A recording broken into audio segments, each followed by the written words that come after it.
Bienvenido Andrés Orozco, nos cuentas un libro de una novela, Dos Mundos, que pues tiene tres personajes centrales que ahorita vamos a ir platicando poquito a poco, los vamos a ir desmenuzando, pero primero bienvenido a la FIL, bienvenido a Guadalajara. Al contrario, para mí es un placer y estoy muy honrado de estar en tu medio. Muchísimas gracias, el honor es para nosotros.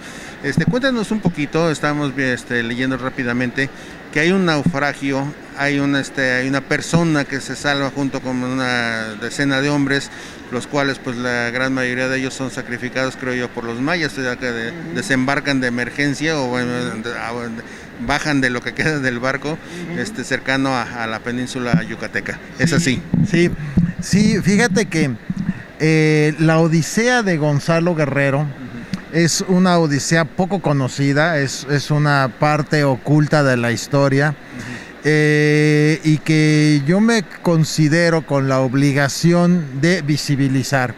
La historia de México es una historia riquísima, como su propia cultura.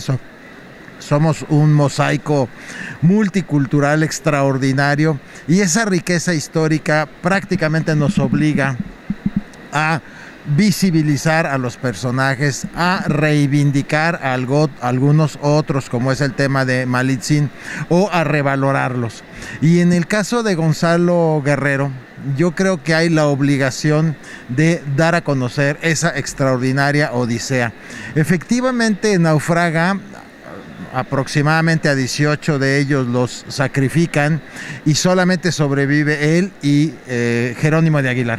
De Jerónimo de Aguilar no sabemos la historia porque se integra a la expedición de Hernán Cortés hasta la caída de México Tenochtitlan, pero Gonzalo Guerrero, a diferencia, él se integra a la cultura maya, se hace realmente maya porque se tatúa, se orada, se pone los rituales, se somete a los rituales a los que se someten y llega a ser un personaje importante en el cacicazgo de Chactemal, llega a tener el cargo de Nacom, que es jefe para la guerra, y se casa con la hija del cacique, Ispilotzama Sacil Ja, y tiene descendencia y tenemos evidencias historiográficas que dan cuenta de ello.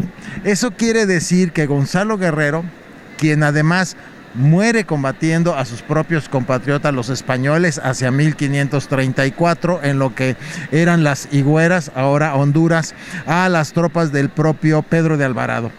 Entonces es un personaje que es la otra cara de la colonización, porque se asimila, se hace un esfuerzo por tener los méritos suficientes para casarse con la hija del cacique y tiene descendencia, lo que si pudiéramos otorgar el título de padre del mestizaje, así con esta simplicidad con la que te lo estoy platicando, sería a él el padre del mestizaje muchos años antes que Hernán Cortés y Malitzin, como la historia oficial nos ha dado a entender que fueron los forjadores de una nueva nación o del mestizaje.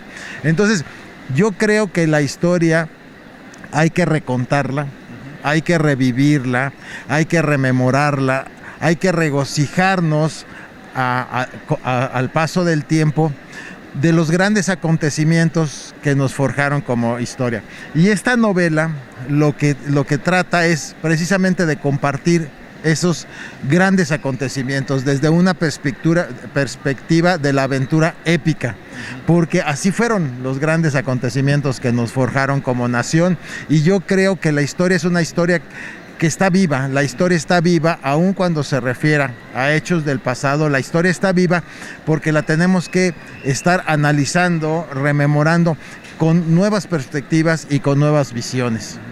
Y además historia que no es contada es olvidada. Entonces, qué bueno que tomas justamente ahorita que hay un conflicto que si son 500 años, que si fue un movimiento político, que no quiero yo meterme en esas arengas políticas ni saber si se movió o no se movió. Lo importante aquí en este caso es que yo siento que Gonzalo se vuelve maya por convicción y la conquista es por convicción porque él lo quiso hacer, mientras que la gente de Hernán Cortés era porque pues pensaron irracionalmente, pensaron como animales, perdón que así lo diga, pero pues encontraban a las mujeres ahí y pues hacían lo que querían con ellas, y no siento que haya ahí deseos. O sea, salían los niños y pues ya había el mestizaje dado ahí, pero de una forma no consensuada, no pensada, como en este caso fue Gonzalo. Así lo quiero ver. Sí, y fíjate que esto me da pie precisamente a comentar la otra historia que se va entrelazando con la primera, que es Malitzin.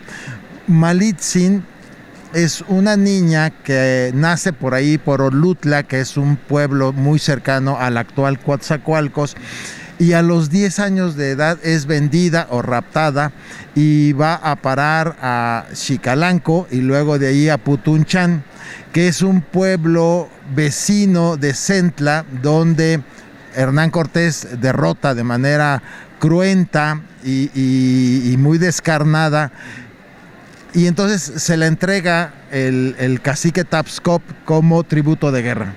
Se la entrega a los españoles, como todos lo sabemos, en una calidad de servidumbre, pero a sus 15 años de edad ella se sobrepone a los trágicos acontecimientos que le toca vivir, porque no escoge ella, esta circunstancia le es impuesta, es un destino manifiesto, pero aún así no solamente sobrevive, se sobrepone, es una figura central en el tema de la conquista, y desde luego que llega a la edad adulta y es un personaje importantísimo en la conformación de la Nueva España. Que esto de la Nueva España es un periodo de la historia muy poco platicado, muy poco analizado. La historia oficial lo ha dejado a un lado, y la historia de 1521, la caída de México Tenochtitlan, se brinca en automático a 1810, el inicio del movimiento independentista, pero toda esa conformación de la Nueva España es la que en verdad da origen a las instituciones y a la cultura que somos actualmente. Y desconocer esos periodos a mí me parece que no es posible. A mí me parece que la historia hay que estarla reconstruyendo permanentemente. Y la novela habla mucho de este periodo, de qué es lo que sucede con los hijos de los personajes, con el hijo de Gonzalo Guerrero, con los hijos, el hijo y la hija de Malitzin y los propios hijos de Hernán Cortés. Y la novela se va hasta 1568, en el que precisamente los hijos de Hernán Cortés se ven involucrados en este primer intento de independencia de la corona. Entonces, la novela trata de dar a conocer y de recrear lo que sucedía en los primeros años de la conformación de nuestra nación, en ese periodo de la Nueva España tan poco platicado.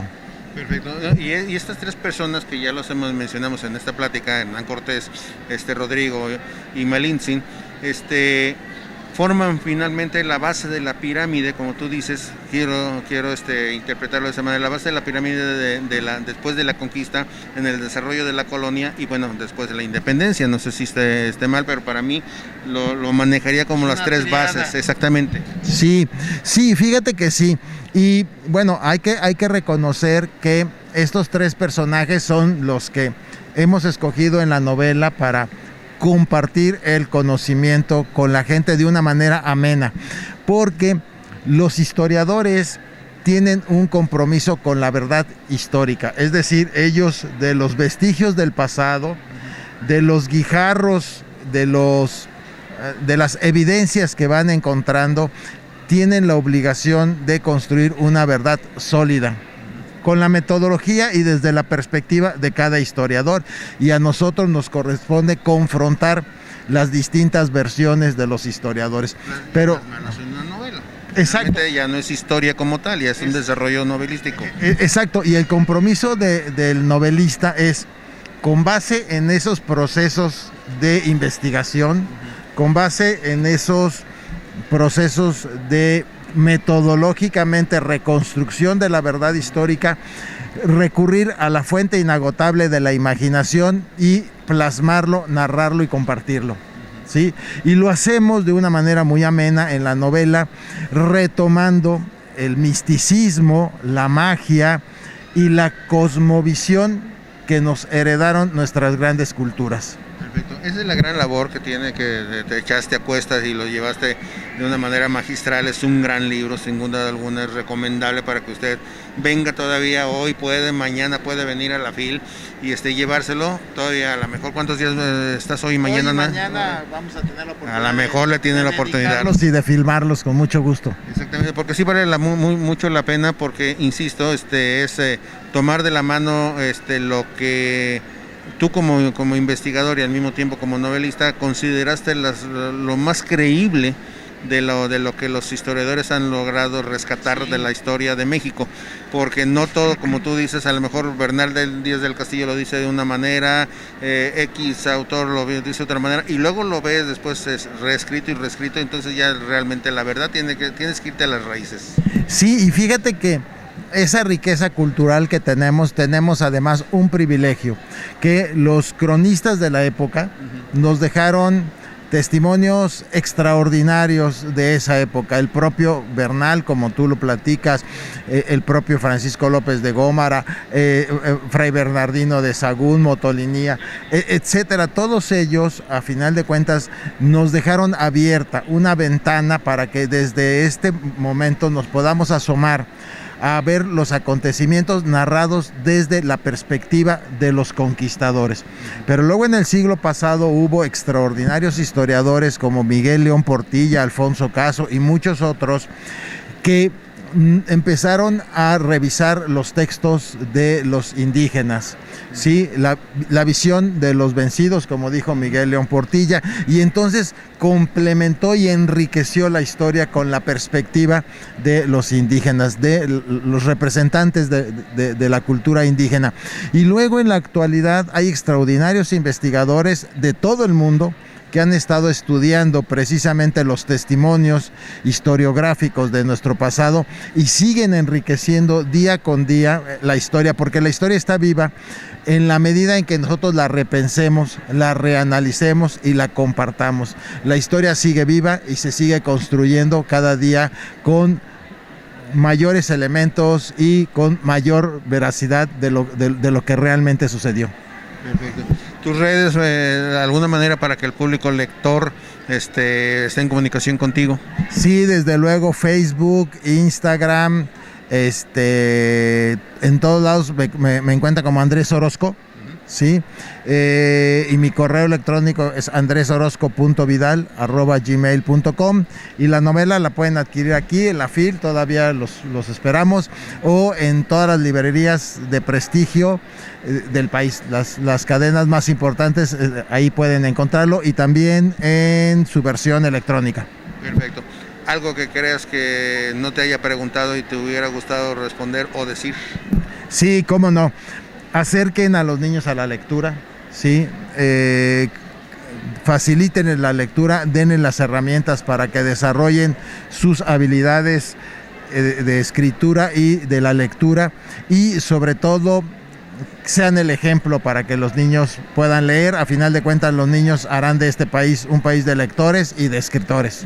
Y más que con los tiempos que se están viviendo, si no le inculcamos a nuestros hijos de cualquier edad, digamos, en cuanto sean capaces de entender lo que les estamos leyendo, cuando lo puedan leer ellos y cuando de manera que vayan creciendo, vamos a seguir creando, porque creo que hay algunas personas por ahí que como que no quieren que nos sigamos cultivando, que se siga cultivando el resto de la población. Bueno, hay que inculcarlos de esa manera. Yo he visto que sí hay muchos niños que se acercan, jovencitos, hojean el libro, de repente parece que sí lo piden a los papás, y eso es bueno porque justamente la historia va a seguir viva así. Fíjate, una gran sorpresa. Yo originalmente esta novela la escribí para el público adulto y que estuviera interesado en la historia, y me ha sorprendido de sobremanera que los jóvenes se han acercado, y en la FIL actualmente, para donde tú voltees, hay mucho más jóvenes que otro rango de edad. Entonces eso es una enorme ventaja que no podemos desconocer y que tenemos que motivar, inculcar el hábito por la lectura. Los jóvenes lo están haciendo por el interés de conocer no solamente la historia oficial, sino también por su propio método, el análisis de los acontecimientos. Y eso me parece un tesoro que tenemos que valorar y sobre todo desarrollar para que en realidad nuestro país sea un país de grandes lectores y luego de grandes... Soy yo, un placer platicar contigo. Igualmente. Seguimos aquí en la Feria Internacional del Libro, Mario Gras, Servicios Informativos, Guadalajara.